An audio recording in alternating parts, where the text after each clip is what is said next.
While everyone's glued to the US-China showdown, there's a quiet island nation, 25 times smaller than China, that's actually keeping Beijing's top generals up at night. I'm talking about Australia.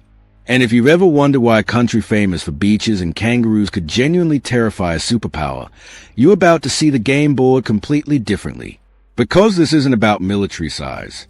It's about something far more dangerous. But wait, before we begin, please subscribe to ensure that you never miss out on any of my essential stuff. Comment "I subscribe" below, and I will personally welcome you to our community.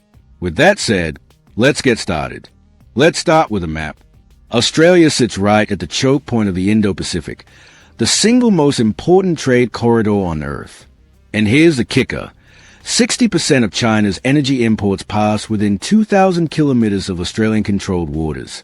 That's from the Australian Strategic Policy Institute, 2023. Now, picture this.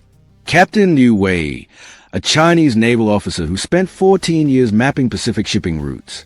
In 2019, he gave testimony in a closed military hearing.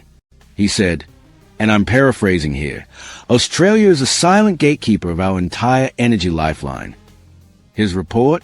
Classified in 48 hours. Because here's what the data shows. If Australia hypothetically closed just 3 maritime corridors, China's economy would hemorrhage $847 billion annually within 6 months. That's from the Center for Strategic and International Studies, 2022.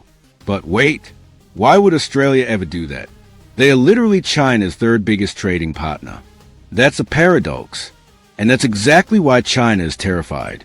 Because geography is only half the story. The real weapon? It's something Australia is building right now. September 2021. Most people missed it. But Australia just joined a military pact so secretive. Even most Australians didn't fully understand what they signed. It's called Aukus, Australia, UK, and the US. And here's what it actually means. Australia is getting nuclear-powered submarines. Technology only 6 countries on Earth possess. First delivery? Sometime in the 2030s. But here's where it gets wild. These aren't just offensive subs. They can carry Tomahawk cruise missiles with a range of 2,500 kilometers. That's enough to strike deep into the Chinese mainland, from international waters. Now let me introduce you to Sarah Chen. She's a 29-year-old mining engineer in Perth. Chinese-Australian, born and raised in Melbourne. In 2022, she noticed something strange. Her visa renewals, which used to take 2 weeks, started taking 6 to 8 months. She said, I wasn't political. I just worked in rare earth minerals. But suddenly, that made me a security risk. And here's the contradiction nobody wants to talk about. Australia exports $150 billion worth of iron ore to China every year. Yet it's simultaneously arming itself against China. Think about that. Your biggest customer is also your biggest threat. And for Chinese nationals, tourist visas to Australia dropped 34% between 2019 and 2023, even after COVID restrictions lifted. That's from the Australian Bureau of Statistics, 2024. It's the silent travel ban that nobody's calling a ban. But even that's not China's biggest fear. Because what Australia controls underground, that's the real nuclear option. There's a mineral you've probably never heard of, but it's in your phone, your laptop, every electric vehicle, every missile system. They are called rare earth elements. And Australia owns 52% of the world's reserves. China, they currently process 85% of the global supply. But here's the shift. Australia is building independent refining capacity by 2027. If they pull that off, China loses its monopoly on the entire green tech supply chain. Now, let me tell you about David Park. In 2020, he was the CEO of a small mining company in Australia's Northern Territory. A Chinese state-owned firm offered him $582 million to buy his company. He was ready to sign. But within 72 hours, the Australian government blocked the sale, citing national security. David lost everything overnight. But later, he said something chilling. When I finally saw the mineral maps they wanted access to, I understood.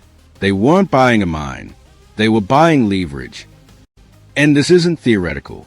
Between 2015 and 2020, China offered Australia $70 billion in Belt and Road infrastructure deals. Australia rejected nearly all of it. Why? Because buried in those contracts were 99-year port leases and mandatory data sharing clauses. And when Australia said no, China retaliated.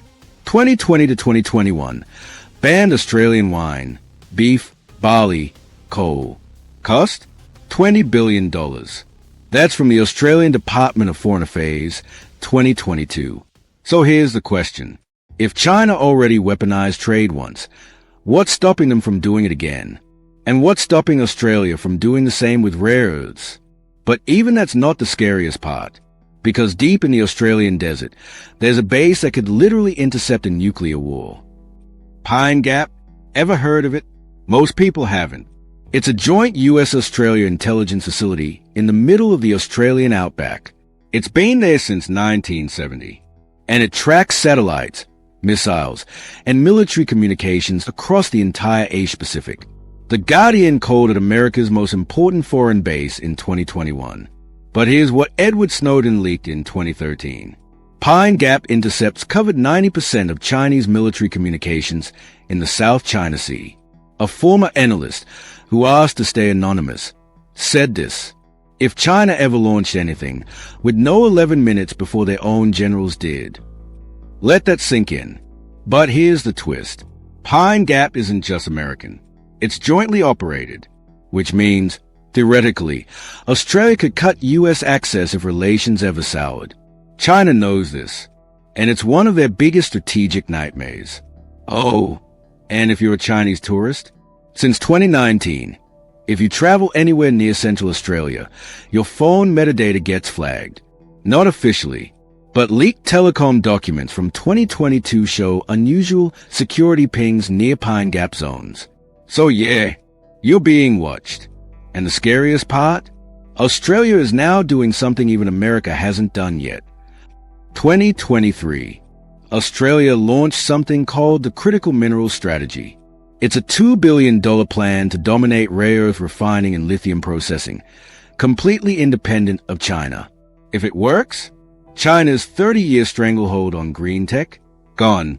Meet Lily Tan. She's a Singaporean investor who moved her entire rare earth fund from China to Australia in 2022. She told me, I saw the writing on the wall. China built its empire on cheap refining. But if Australia automates that with robotics and clean energy, China's advantage disappears in a decade. And here's the hope. If Australia succeeds, electric vehicles and solar panels get cheaper, globally. This isn't just geopolitics. It's about the future of energy. But China isn't sitting still. In 2024, Chinese state-backed firms poured $4.1 billion into African rare earth mines, building a backup supply chain. That's from a Financial Times, 2024. So we are watching a race. If Australia wins, new global power balance by 2035. If China wins, they stay the gatekeeper of green energy for another generation. But there's one final twist, and it changes everything.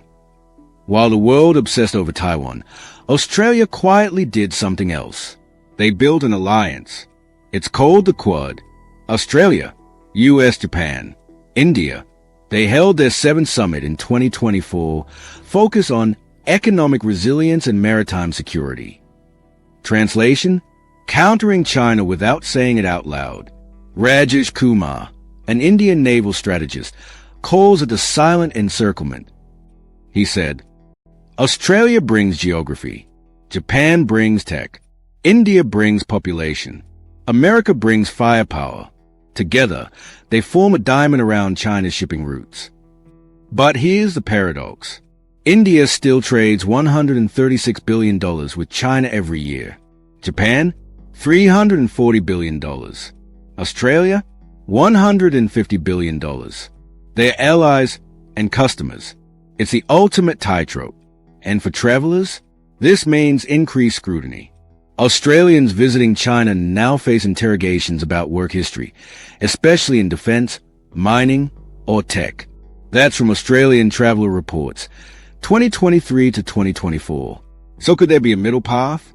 Some diplomats call it strategic ambiguity, trade with China, but I'm against them. Risky, but maybe the only option. So here's my question for you. If you were Australia's Prime Minister right now, would you keep China as your top trading partner, or would you fully align with America and risk economic collapse? It's a billion-dollar question, and no one has the answer. Drop your take in the comments. Large blue circle trade with China, but I'm against them. Large red circle cut ties completely and rebuild. There's a third option. Tell me what it is. I'm reading everything. And if you think this is just about Australia, wait until you hear what China's planning for your country next. That's coming soon.